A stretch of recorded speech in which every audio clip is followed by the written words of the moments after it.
पाद की जय।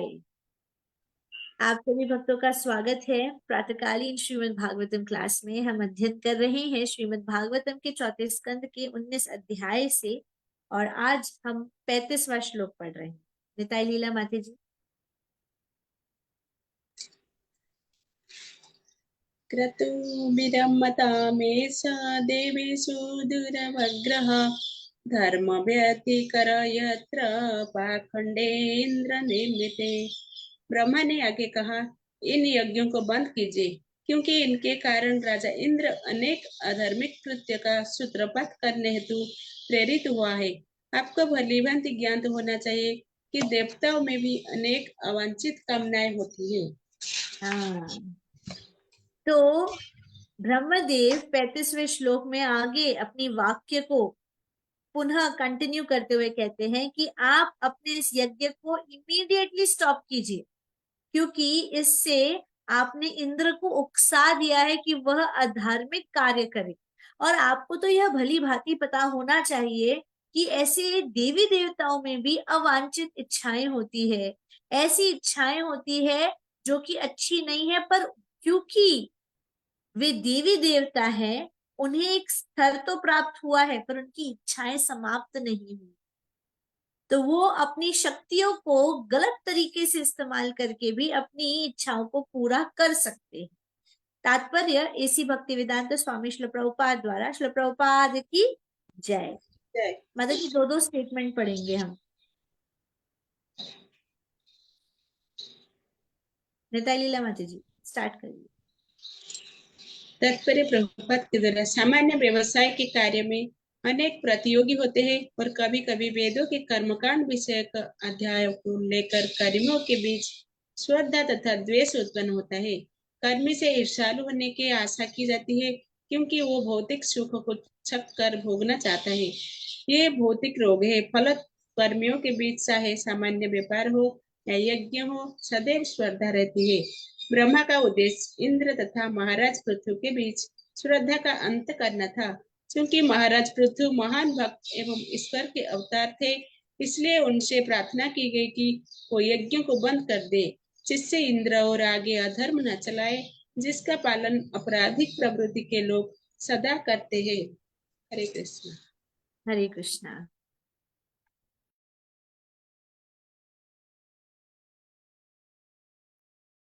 तो इस श्लोक में श्री प्रभुपाद हमें समझा रहे हैं कि नॉर्मल सा एक साधारण सा यदि बिजनेस हो, तो उस बड़े ही साधारण से बिजनेस में भी आपके कॉम्पिटिटर्स होते हैं। बल्कि बिजनेस एनवायरनमेंट में कहा जाता है कि बिजनेस चल ही नहीं सकता है जब तक आपके कॉम्पिटिटर ना हो। तो बिजनेस में कंपटीशन होना बड़ा ही नॉर्मल सा बात है। परंतु यहाँ पर जिस बात पे श्री प्रभुपाद फोकस कर रहे हैं वह यह है कि कई बार कर्म कांडिक विधियों में भी, जैसे कि जो वेदों से आती है, उसमें भी कंपटीशन होता है। उसमें भी कई सारे लोग हैं जो कि एक दूसरे के कॉम्पिटिटर बन के खड़े हो जाते हैं, है ना।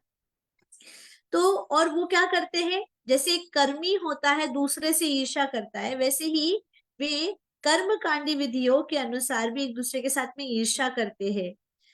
हमेशा यह ध्यान रखना चाहिए हमें कि ये जो कर्मी होता है ना, वो ईर्ष्या क्यों करता है? क्योंकि इसकी इच्छा होती है कि मैं पूर्ण रूप से अपनी इंद्रियों की तृप्ति करूं। वो हर तरीके से अपनी इच्छाओं को तुष्ट करना चाहता है, और इसीलिए वह अपनी इच्छाओं को तुष्ट करने के लिए बड़ा ही विलीन रहता है, बड़ा ही मग्न रहता है कि मुझे कैसे भी करके अपनी इंद्रियां तृप्ति करनी है। और वो हर एक कार्य करेगा जिससे कि उसकी इंद्रिय तृप्ति हो सके। इसी को भौतिक बीमारी कहते हैं। प्रभुपाद कहते हैं that is a material disease, कि यह एक भौतिक बीमारी है। इस जगत में, इस भौतिक जगत में आने की यह सबसे बड़ी बीमारी है। और समय के साथ में ऐसा देखा जाता है कि जितने भी कर्मी हैं, इनके बीच में कंपटीशन हमेशा ही चलता है। भले ही वह बिजनेस हो या फिर यज्ञ हो। इसने अच्छा बिजनेस किया, मैं अब इससे और अच्छा बिजनेस करूंगा। इसने इतना अच्छा यज्ञ किया, मैं इससे और ज्यादा अच्छा यज्ञ करूंगा। यह सब बातों को यहाँ पर प्रस्तुत किया जा रहा है। और फिर आगे कहते हैं, ब्रह्मदेव का यहाँ पर जो मकसद था वह यह था कि ये जो कंपटीशन चल रहा है ना इंद्र और पृथु महाराज में, इसको खत्म किया जाए। वे इसीलिए वहां पर प्रकट हुए थे, क्योंकि पृथु महाराज तो बहुत बहुत महान भक्त थे तथा भगवान के वे अवतार थे ना। He was an incarnation of Lord. और इसीलिए उन्होंने रिक्वेस्ट किया कि भैया इंद्र नहीं मान रहा है, इंद्र को आप जितना उकसाओगे वो और उकसेगा और गलत अधार्मिक कार्य करेगा। पर पृथु महाराज आप तो समझ सकते हैं ना कि मोक्ष क्या है। कल के श्लोक में कहा ना ब्रह्मदेव ने, आप तो स्वयं भगवान का अवतार है, आप जानते हैं मोक्ष क्या है। तो आप कृपा करके इस तरह की कार्य ना करें। ये क्यों कह रहे हैं? ताकि आपराधिक प्रवृत्ति के लोग इस चीजों को छोड़ दे। नहीं तो क्या है, भौतिक जगत के लोगों को इसका एग्जाम्पल मिल जाएगा कि अरे इन्होंने किया तो हम भी कर सकते हैं। समझ आ रहा है? आइए नेक्स्ट श्लोक आ लेते हैं। बालकेसरी माता जी, बालकेसरी माता जी के बाद सुनीता माता जी और फिर सारिका माता जी। हरे कृष्ण माता। ये भी इंद्र उप संसृष्टे पाखंडे हरिभिः जनं हियमाणं विच्छवैनं यस्ते यज्ञ ध्रुगस्वमुत। जरा देखिए कि राजा इंद्र यज्ञ के घोड़े को चुराकर किस प्रकार यज्ञ में विघ्न डाल रहा है। उसके द्वारा प्रचारित होकर प्रचारित मनोहर पापमय कार्य सामान्य जनों द्वारा आगे बढ़ाए जाते रहेंगे। तात्पर्य बोल माता जी। नहीं नहीं, हरे कृष्णा। तो अभी यहाँ पर बता रहे हैं कि जरा देखिए तो कि इंद्र जो कि स्वर्ग का राजा है वो कैसे यज्ञ के बीच में विघ्न डालने की कोशिश कर रहा है। कैसे? यज्ञ के घोड़े को चुरा कर वो यज्ञ में विघ्न डालने की कोशिश कर रहा है। यह सब जो कार्य है, यह भौतिक संसार के जो साधारण मनुष्य वो ये काम करते हैं। वह लोग होते हैं जो कि दुष्ट कार्यों के लिए बड़े अट्रैक्ट हो जाते हैं। जैसे आज के लोग बोलते हैं ना, एक ही तो जीवन है, जीना यहाँ मरना यहाँ, इसीलिए इसको अच्छी तरह से जी के जाएंगे, मजे करेंगे, दारू पीना है पिएंगे, दुनिया में सब कुछ ट्राई करेंगे, किसी का दिल दुखाना है दुखाएंगे, जीव हत्या करनी है करेंगे, हर चीज वो लोग कहेंगे, अपने अपनी थॉट प्रोसेस को प्रेजेंट करेंगे सिर्फ अपनी इच्छाओं को पूरा करने की। पर यह तो इंद्रदेव थे ना, जो कि स्वयं स्वर्ग के राजा है, उन्होंने भी इस तरीके से रुकावट विघ्न प्रस्तुत कर दिया है यज्ञ में। तात्पर्य बड़ा है, श्रील प्रभुपाद द्वारा दिया गया है। और एक एक करके हम एक एक माता जी एक एक पैराग्राफ पढ़ेंगे। 2 पैराग्राफ ही है ऐसे तो, पर थोड़ा थोड़ा पढ़ेंगे क्योंकि इम्पोर्टेंट होता है ये। ठीक है, माता जी श्लोका पढ़िए और ट्रांसलेशन पढ़िए थोड़ा, फिर नेक्स्ट माता जी पढ़ेंगे। बोलो माता जी। जी। जैसा कि श्रीमद् भगवद गीता 3:21 में कहा गया है, यद्यदाचरति श्रेष्ठस्त देवोत्तरो जनः स यत्प्रमाणं कुरुते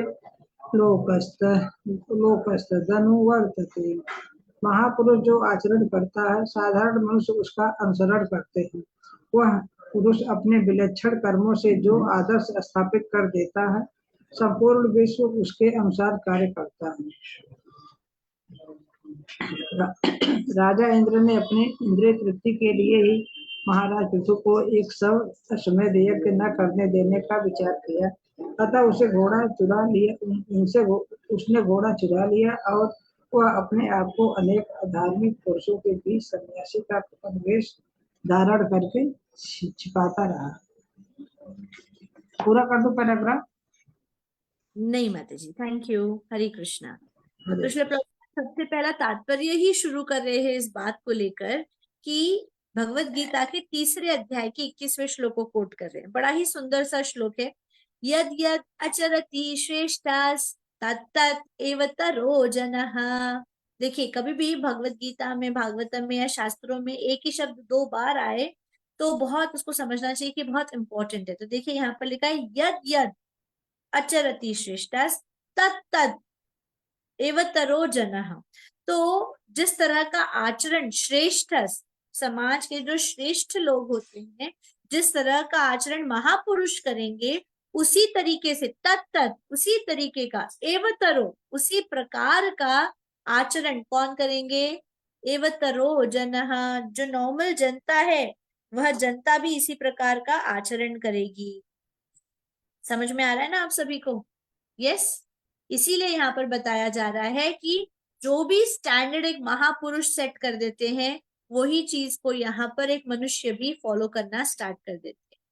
तात्पर्य में आगे श्रील प्रभुपाद बता रहे कि राजा इंद्र ने अपनी ही इंद्र तृप्ति के लिए क्या किया, सोचा कि मैं पृथु महाराज को यह अश्वमेध यज्ञ पूरा करने नहीं दूंगा, और इसीलिए उन्होंने क्या किया, जाकर उन्होंने घोड़े को चुरा लिया।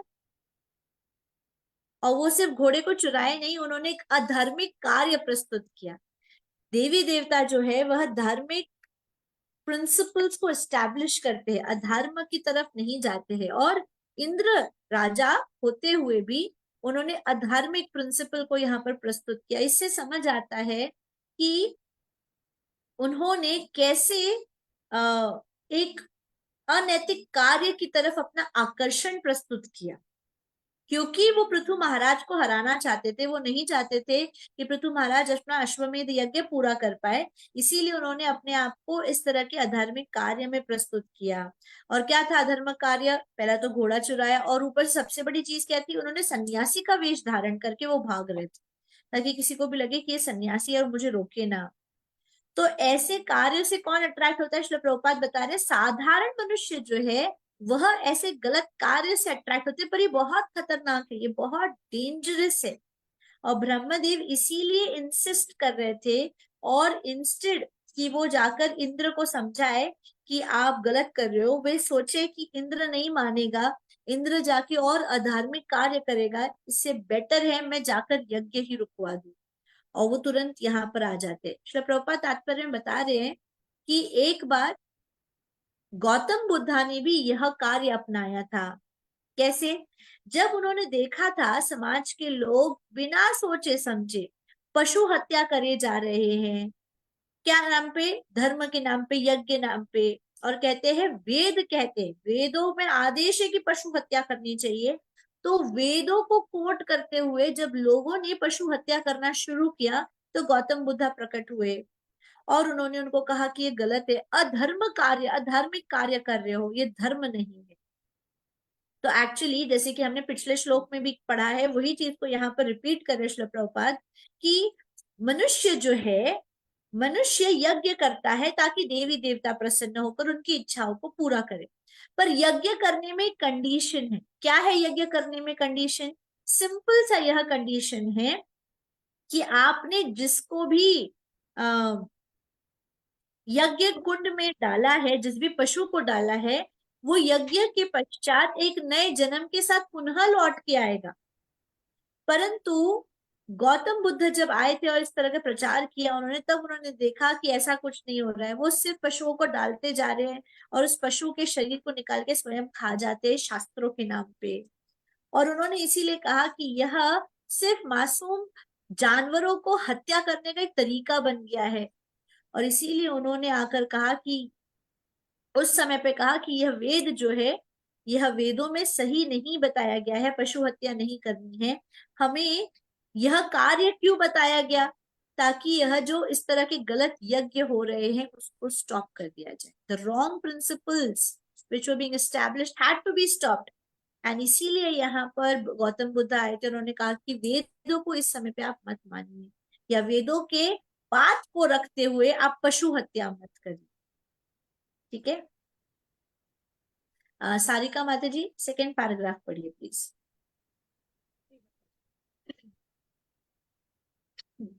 ऐसा कार्य सामान्य लोगों को आकर्षक लगते हैं, अतः वे खतरनाक है। ब्रह्मा ने सोचा इंद्र द्वारा इस प्रकार। Second paragraph. ओके माता जी। जैसा कि हमने बारंबार दोहराया है, कलयुग में सुयोग्य ब्राह्मणों के अभाव में वेद विहित यज्ञों को संपन्न करना संभव नहीं है। ये शास्त्र हमें संकीर्तन यज्ञ करने का उपदेश देते हैं। संकीर्तन यज्ञ से पूर्ण पुरुषोत्तम भगवान श्री चैतन्य महाप्रभु के रूप में प्रसन्न होंगे, और यज्ञों को संपन्न करने का सारा उद्देश्य पूर्ण पुरुषोत्तम भगवान श्री विष्णु को प्रसन्न करना है। भगवान श्री विष्णु या भगवान श्री कृष्ण श्री चैतन्य महाप्रभु के रूप में विद्यमान है। अतः बुद्धिमान लोगों को चाहिए कि संकीर्तन यज्ञ द्वारा उन्हें तुष्ट करने का प्रयास करें। इस युग में भगवान श्री विष्णु को प्रसन्न करने का यही एक सरलतम उपाय है। लोगों को चाहिए कि इस युग में विभिन्न शास्त्रों में यज्ञों के विषय में जो आदेश प्राप्त है उनका लाभ उठाएं और इस पापमय कलयुग में अनावश्यक उत्पात न फैलाएं। इस कलयुग में बस करो माता जी। पूरा पढ़ लीजिए माता जी। इस कलयुग में सारे संसार के मनुष्य पशुओं के वध हेतु पशुवध केंद्र खोलने में पटु है, क्योंकि वे पशु मांस खाते हैं। यदि पहले जैसे धार्मिक अनुष्ठान किए जाए तो पशुओं का वध और बढ़ेगा। कलकत्ता में अनेक कसाईयों की दुकान है जिसमें देवी काली की प्रतिमा रखी रहती है और पशु भक्षक लोग सोचते हैं ऐसी दुकानों से मांस खरीदना अच्छा होगा, क्योंकि यह तो देवी काली के भोग का शेष अंश है। वे यह नहीं जानते कि देवी काली कभी भी मांसाहारी भोजन स्वीकार नहीं करती थी, क्योंकि वह शिव की साध्वी पत्नी है। शिव भी महान वैष्णव है और कभी मांस नहीं खाते थे और देवी काली शिव का उच्छिष्ट ही ग्रहण करती थी। अतः उनके द्वारा मांस या मछली खाए जाने की कोई संभावना नहीं है। ऐसी भेंट तो देवी काली के पार्षद स्वीकार करते हैं, जिन्हें भूत पिशाच या राक्षस कहा जाता है। अतः जो लोग देवी काली से मांस या मछली का प्रसाद प्राप्त करते हैं वे वास्तव में देवी काली द्वारा छोड़ा गया प्रसाद न होकर तो तथा पिशाचों का झूठन होता है। इसीलिए ऐसे लोग भी अपना व्यवहार कैसे करते, भूत और पिशाचों जैसा। ऐसे बहुत सारे लोग मिलेंगे। कभी आप बंगाल जाएंगे तो वहां पर देखेंगे कि देवी काली को बहुत पूजा जाता है। जैसे महाराष्ट्र में गणेश जी को पूजने की प्रथा है। हम गणेश चतुर्थी को कितने हर्ष उल्लास से मनाते हैं। वैसे ही वहां पर इनका सिस्टम है कि लोग देवी काली माता की बहुत बहुत पूजा करते हैं। अब श्री प्रभुपाद कह रहे हैं, हमने बार बार रिपीटेडली एक्सप्लेन किया है, बार बार आपको एक्सप्लेन किया है कि कलयुग में ना लोगों के अंदर ब्राह्मण के गुण ही नहीं होंगे। उनके अंदर ये जो ब्राह्मणत्व होना चाहिए ना वही नहीं रहेगा। तो इसीलिए ऐसे धार्मिक कार्य, ऐसे शुद्ध यज्ञ करना वेदों में कलयुग के लिए रिकमेंडेड नहीं है। वेद हमें कलयुग में इसका रिकमेंडेशन नहीं देते कि आप इस युग में मत करिए इस तरह के धार्मिक कार्य वेदों के नाम पे। क्यों? क्योंकि शास्त्र इंस्ट्रक्ट करते हैं कलयुग में संकीर्तन यज्ञ करना है हमें, और कोई नहीं। संकीर्तन यज्ञ जो है इसको स्वयं परम पुरुषोत्तम भगवान श्री कृष्ण चैतन्य महाप्रभु ने आकर हमें दिया है, और इस यज्ञ को करने से स्वयं भगवान प्रसन्न होंगे। वे कहते हैं कि आप यदि हरिनाम का यज्ञ करते हो तो मैं असल में आपसे प्रसन्न होता हूं। तथा हमारे पूरे जीवन को हमें जितने भी यज्ञ करते हैं हमें ये समझना चाहिए कि पहले सत्य त्रेता द्वापर कली हर युग में एक ही मकसद है यज्ञ करने का, वो है भगवान विष्णु को संतुष्ट करना। और स्वयं भगवान विष्णु, भगवान कृष्ण कलयुग में चैतन्य महाप्रभु के रूप में आकर कहते हैं कि मुझे यदि संतुष्ट करना है तो इंटेलिजेंट क्लास ऑफ पीपल, बुद्धिमानी लोग जो है, आपको आइए और आप संकीर्तन यज्ञ करिए। मैं स्वयं अपने मुख से कह रहा हूं। कलयुग में भगवान को संतुष्ट करने का सबसे आसान तरीका है हरिनाम संकीर्तन। आप हरिनाम संकीर्तन करिए, आप देखिए भगवान अपने आप संतुष्ट होंगे। इसलिए आप देखिए भौतिक संसार में किसी की भी पूजा की जा रही, कोई भी यज्ञ किया जा रहा हो, वो लोग अंत में आते एक ही चीज पे, हरे राम राम राम हरे हरे, हरे कृष्ण कृष्ण कृष्ण हरे हरे। कोई भी चीज को वो लोग कंप्लीट ही नहीं करते महामंत्र के बिना। तो यह जो मंत्र है हरे राम यह वैदिक मंत्र है। पर महाप्रभु ने आकर इसको इंटरचेंज करते हुए कलयुग के हिसाब से सूटेबली हमें हरे कृष्ण कृष्ण कृष्ण हरे हरे, हरे राम राम राम हरे हरे, यह मंत्र प्रदान कर दिया। समझ आ रहा है आप सभी को, है ना? इसीलिए यदि हम चाहते हैं आसानी से हम भगवान विष्णु को प्रसन्न करें तो उसके लिए हमें शास्त्रों की बात माननी होगी, बल्कि शास्त्रों का हमें दुरुपयोग नहीं करना चाहिए। शास्त्र के नाम पे हमें समाज में अनैतिकता नहीं फैलानी चाहिए। परंतु यही हम देखते हैं कि लोग शास्त्रों को लेकर कलयुग में अनैतिकता फैलाते हैं। और एग्जाम्पल यहाँ पर क्या दिया है कि बड़े ही खुल्लम खुल्ला, आज के कलयुग में बड़े ही खुल्लम खुल्ला लोगों ने कसाई घर बना रखे हैं जहां पर वो लोग जानवरों को मारते हैं और फिर उनको खाते हैं। अगर पुराने तौर तरीकों के अनुसार शास्त्रों के बताए गए नियमावली को पालन किया जाता तो लोग आज के समय पे नहीं करते थे यह पशु हत्या, परंतु आज क्या करते हैं, शास्त्रों की बात पे हम और पशु हत्या करवाते कि अरे मारो मारो बलि चढ़ाओ, इससे देवी प्रसन्न होती है। नहीं भाई नहीं। और प्रभुपाद ने बहुत ब्यूटीफुल एग्जाम्पल दिया है, बहुत एक्सप्लेनेशन परफेक्ट दिया है कि कलकत्ता में जितने भी कसाई घर है वो लोग ने क्या करा है, काली माता की मूर्ति को रखा है और फिर वो लोग कसाई घर चला रहे हैं। तो जब भी लोग जाते हैं वहां से पास होते तो वो लोग खुश हो जाते हैं, अरे यहाँ तो काली माता का फोटो है या मूर्ति है, तो यहाँ पर इसे यदि हम मांस लेते हैं तो यह काली माता का प्रसाद हुआ। और ऐसा सोचकर वो लोग खूब मांस खाते हैं कि यह काली माँ का प्रसाद है। वो यह नहीं जानते कि काली माता कभी भी नॉन वेजिटेरियन नहीं थी। वह सिर्फ और सिर्फ जो भी चीजें भगवान को अर्पित की जाती थी वही खाती थी। हम जानते हैं काली माता किसकी पत्नी है, स्वयं शिव जी की। शिव जी और वो अपने पति की एक पतिव्रता पत्नी है, जो अपने पति का बचा हुआ उच्छिष्ट होता है काली माता वही खाती है। और क्या शिव जी कभी भी ये सब चीजें खाते हैं? वे तो अथा शंभु है, वैष्णव नाम यथा शंभु, वैष्णवों में सबसे सर्वश्रेष्ठ है शिव जी। वो कभी भी नॉन वेजिटेरियन फूड नहीं खाते हैं। तो जब शिव जी नहीं खाते हैं तो क्या काली माता खाएंगी? क्योंकि वो सिर्फ अपने पति का उच्छिष्ट खाती है।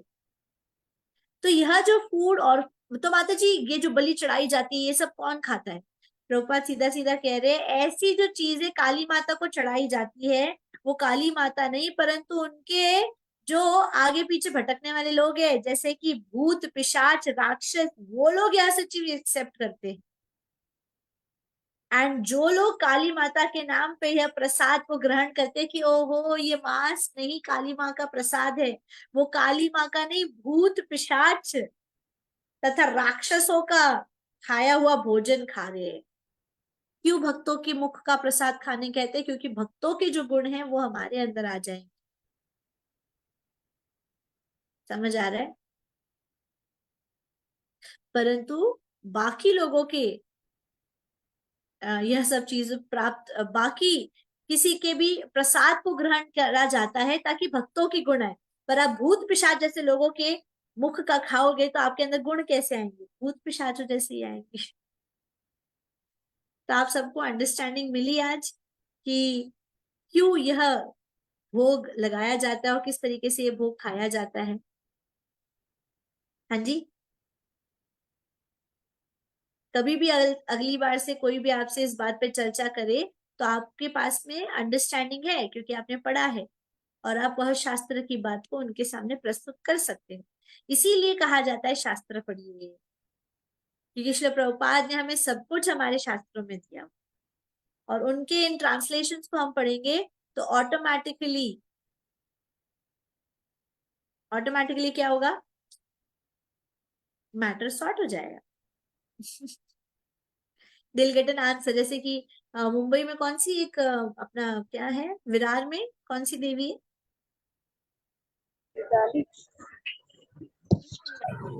जीवदानी माता जी। हाँ जीवदानी माता। जीवदानी माता को दर्शन करने जाते तो वो लोग बलि चढ़ाते हैं वहां पर, if I am not wrong correct मी। दारू भी लेके जाते हैं, मुर्गा लेके जाते हैं, कई लोग बकरा लेके जाते हैं। हाँ माता जी बलि चढ़ाते हैं। हाँ, मैं जब छोटी थी तो हमारी बिल्डिंग में कोई यूपी वाले रहते थे, गुप्ता थे। उन्होंने कहा था कि चलिए हम देवी के दर्शन करने आते हैं। मम्मी इंटरेस्टेड नहीं थी, छुट्टी थी, पर उन्होंने बहुत बहुत बहुत जिद करी और हमारे कहने पर वो मंदिर भी आते थे। तो मम्मी ने कहा चलो ठीक है हम चलते हैं। बस घर से बैठकर जीप में, मतलब जो व्हीकल थी उसमें जा ही रहे थे। होली क्रॉस स्कूल है वहीं तक पहुंचे थे। और वहां पर पहले ना बहुत सारे ऐसे, होली क्रॉस स्कूल जो है वहां पर ना बहुत कत्ल खाने थे, मतलब बहुत सारे जानवरों को वहां पर जो भक्षण होता है वो ऐसे दुकानें बहुत सारी। तो उन्होंने वहां पर रोका और वहां से उन्होंने बकरा लिया। मम्मी जैसे ही उन्होंने गाड़ी रोकी उस दुकान के सामने, मम्मी घबरा गई, बोले ये क्यों रोक दिया इन्होंने गाड़ी। फिर देखा वो लोग तो बकरा लेकर अपनी जो गाड़ी थी उसको दूसरी गाड़ी में उसमें घुसाने की कोशिश कर रहे। तो उन्होंने उनको बोला कि ये क्या हो रहा है, क्यों लेके जा रहे हो इसको? बोला नहीं नहीं कुछ नहीं हमारे लिए कुछ नहीं, आप तो बैठो बैठो। बोला नहीं नहीं मुझे बताइए क्यों लेके जा रहे। बोला इनका भोग लगाएंगे ना माता को, देवी को भोग चढ़ाएंगे इसका। माता जी ने बोला ठीक है मैं आती हूँ जरा, और तुरंत मुझे लेकर मम्मी वहां से रिक्शा लेकर घर पहुंच गई। नहीं, ऐसे बहुत सारे लोग हैं जो कि इस तरह के कार्य करते हैं, और हमें बड़ा ही केयरफुल रहना चाहिए ऐसे लोगों से, है ना। आइए, अ, आज का क्लास तो हम यहीं समाप्त करते हैं, 7:45 भी बज चुके हैं। आप सभी 5 मिनट के लिए कुछ शेयर कर सकते हैं आपने जो सीखा है।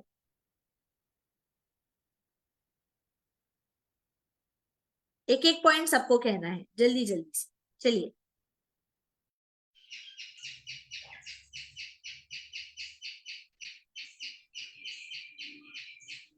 पढ़ने से बात हो तो पढ़ लो।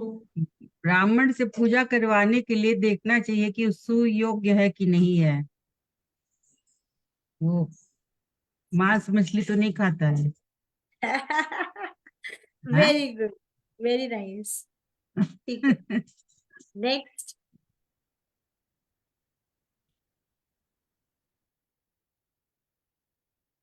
माता जी, जानवरों की जीव हत्या नहीं करनी चाहिए पूजा के नाम पे, और पूजा के नाम पे खुद की तृप्ति नहीं करनी चाहिए।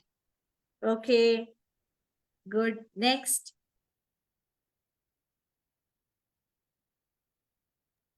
काली माँ जानवर को स्वीकार नहीं करता है, जो उसके आसपास है देवता राक्षस भूत पिशाच वो लोग खाता है।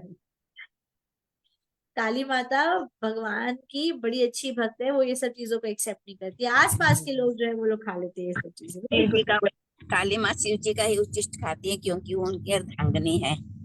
हाँ हाँ, वह शिव जी का ही उच्छिष्ट खाती है क्योंकि वे अपने पति की पतिव्रता पत्नी है। सुनीता Very रिंकू एक और पंडिताइन आ गई है।